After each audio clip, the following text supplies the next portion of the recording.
Rob Pincus here. I am in Newburgh, Indiana. And the reason, of course, that I came to Indiana this time of the year was because of the 143rd Annual NRA Meeting. And what that is the NRA convention. It's a great gathering for the industry, but it's the one gathering of the year where we really go there not to hang out with each other and to do business-to-business stuff, but really to spend time with our customers, with our students, with all of the people like you who take advantage of the services and the products that we provide as an industry.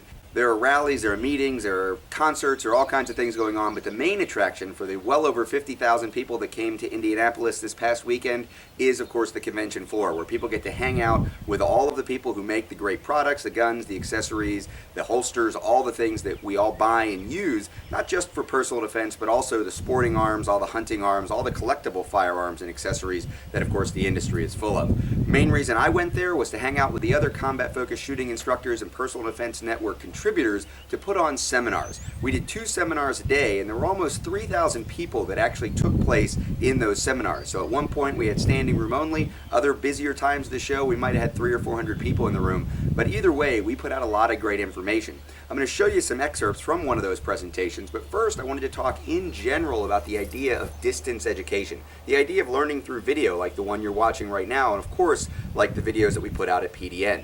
PersonalDefenseNetwork.com was created as the online wing as an extension of the original Personal Firearms Defense DVD series that we started back in 2005.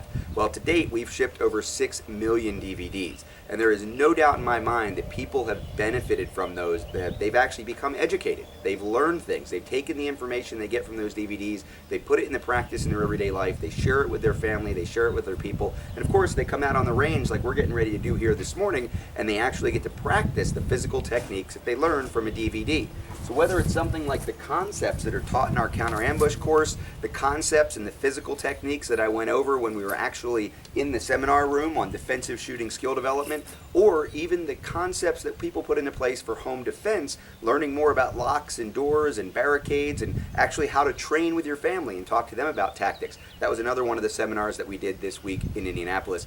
It doesn't really matter. Whatever the topic is, there's no doubt that you actually have to get out on the range for physical skills, you have to hit the gym for fitness, you have to do physical things, but the mental things can all be approached, they can all be learned. You can at least get your feet wet with distance education. So don't forget, head over to PersonalDefenseNetwork.com, check out all of our contributors.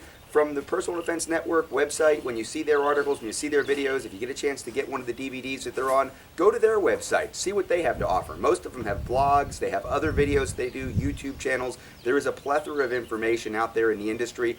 If you can't make it to a Personal Defense Network training tour event this year, at least take advantage of the opportunity to train with me and all of our other contributors through distance education. But primarily, I own guns for personal defense, home defense, or the defense of others. If I have to give away all my guns, if I only get to keep one gun, the last gun that I'm going to keep isn't going to be my grandfather's side-by-side 16-gauge hunting shotgun that he used to shoot rabbits with to bring home and feed the family.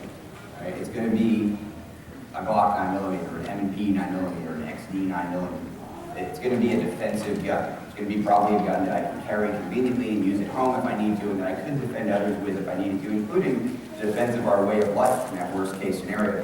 This is the reason we have the Second Amendment in the first place.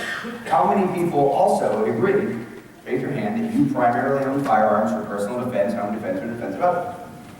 Keep your hands up. This is the fitness part of it.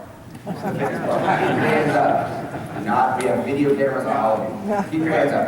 All right. But put your hand up. I just did it. All right. Now, you got your hands up because you primarily own guns for personal defense. Keep your hand up if you have more than 6 guns. Not more than 5 guns. If you have more than 5 guns, keep your hands up. All right. If you've never taken a class for a formal defensive firearms class that you didn't have to take, concealed carry permit, military law enforcement, that you paid for, taken the time, bartered, snuck into a formal class, keep your hand up. You've never taken a class, keep your hand up. More than 5 guns, primarily own guns for personal defense, never taken a class. You all have some things to do. You got a decision to make here. If you've got a safe full of guns, and you're telling yourself and your family and me right now in this whole room, we have you on video with your hand in the air, you primarily own guns for personal defense, home defense, or the defense of others, and you're not training, you're not taking classes, you're not learning, you're not getting better, you might actually be a gun collector. And that's cool. Being a gun collector is cool. But don't tell yourself that you own guns for defensive purposes if you're not out training. And that's not about a money spending thing, it's not about a budget thing. But again, the money to buy the 30 guns you have to save came from somewhere. So you get your personal defense gun, you got your shotgun, you got your rifle, you have a 22, because everybody needs to have a 22, and you get one of them, your choice. But when you buy that 6th gun, and you haven't been training and practicing, I start to say, well, maybe you're more of a gun collector than the actual person who has the gun for personal defense. There's nothing wrong with that as long as you're honest about it. I'm really passionate about that. I'm really passionate about the fact that we have a responsibility to train, the responsibility to us.